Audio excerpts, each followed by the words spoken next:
Le bureau n'est pas fait pour tout le monde. On a tous étudié. On a basculé là de côté en attendant que le meilleur vienne.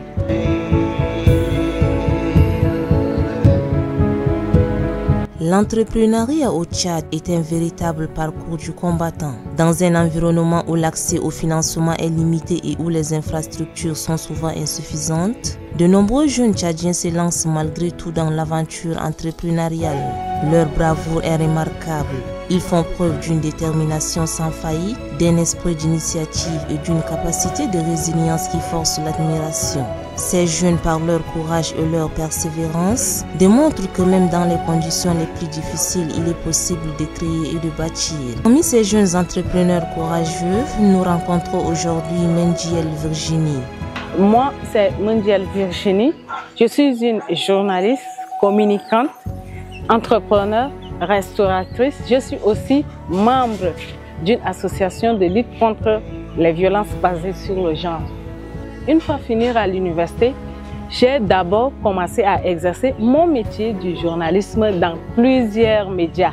J'ai fait le tour des médias, mais je n'ai pas eu un contrat que je souhaite vraiment avoir parce que souvent tu es là, tu travailles, mais à la fin, tu n'as pas un contrat. Tu peux passer un stage où tu vas faire peut-être 3 ans, 4 ans là et tu ne connais même pas ton statut.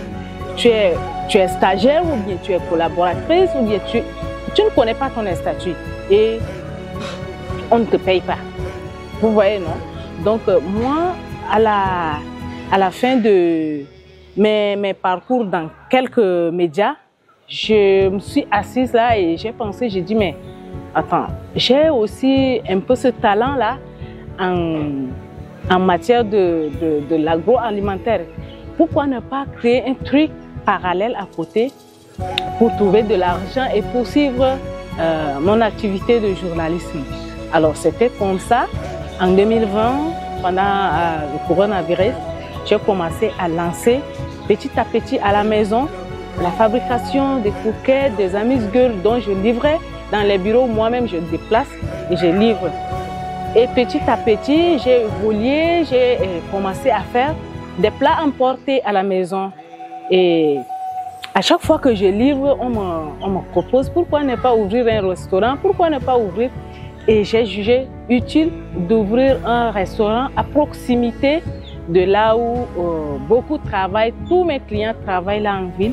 Donc l'année passée, c'était l'année passée, on a ouvert un restaurant, j'ai ouvert un restaurant, disons Sulé, au niveau de CBLT, derrière CBLT, je ne sais pas si vous connaissez.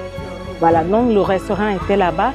Et là, il y a de cela 2 semaines, la mairie a démoli le restaurant. Donc actuellement, nous travaillons à la maison. On fait uniquement les plats emportés.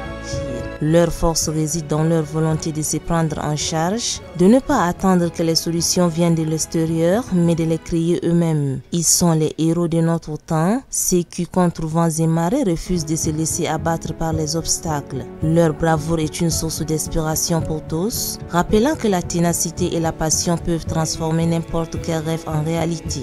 Il y a beaucoup de difficultés que nous rencontrons parce que dans le monde entrepreneurial, ici au Tchad, il faut avoir un mental de fer, il faut vraiment être fort pour faire un business et tenir jusqu'à 1 an, 2 ans, 3 ans. Parce que de 1, on a souci d'électricité, c'est-à-dire que nous, à la restauration, on a besoin d'électricité pour conserver certains de produits. Au lieu de sortir chaque matin faire le marché, s'il y avait l'électricité en permanence, on va faire un stock où on va conserver quelques produits et ça va nous permettre de vite évoluer. On a aussi les difficultés matérielles, c'est-à-dire qu'on n'a pas vraiment tous les matériels qu'il faut pour travailler. Et il y a aussi le problème de main-d'œuvre que je rencontre souvent. J'essaie d'employer quelques jeunes qui travaillent et à la fin, bon, ils ne travaillent pas comme je le souhaite et ça frustre certains clients, ça met un peu en conflit les clients parce que Il faut vraiment répondre à l'attente des clients comme il le faut. Mais si un serveur ou bien une cuisinière ne fait pas la volonté du client, ça pose un peu aussi de soucis. Et il y a aussi le problème de communication avec les clients aussi. Souvent, on ne s'entend pas trop les clients. Voilà. Il faut aussi céder aux caprices des clients et qu'il y a des moments où, bon, toi-même, tu peux ne pas être de bonne humeur et puis voilà, ça peut frustrer et puis ça peut créer un peu de soucis aussi. Je suis très fière de moi parce que je ne dépends de personne.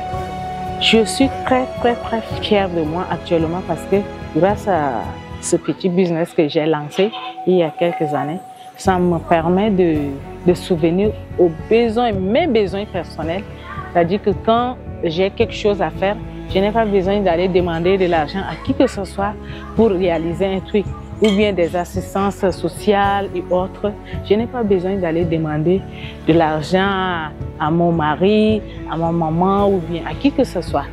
Voilà, donc ma plus grande fierté, je peux dire que je suis indépendante. Et aussi, je suis en train d'ouvrir la voie aussi aux plus jeunes qui sont en train de me suivre, surtout sur les réseaux sociaux. Beaucoup m'ont contacté. Comment tu as fait pour être comme ça? Comment tu as fait? Et j'essaie aussi de les orienter. Donc, ça fait que je dis, ah tiens, donc moi aussi, je suis comme modèle pour d'autres personnes.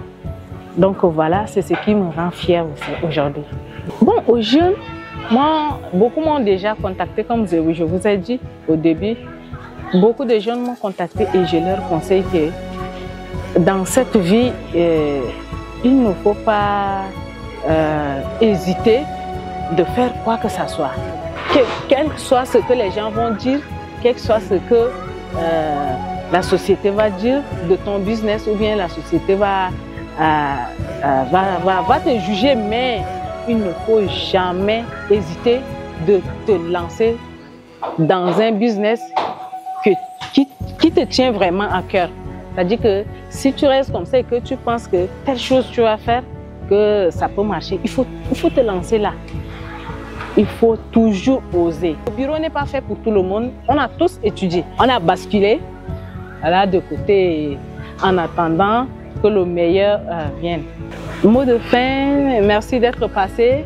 Ça fait plaisir de vous découvrir. C'est ma première fois d'écouter parler de MRTV.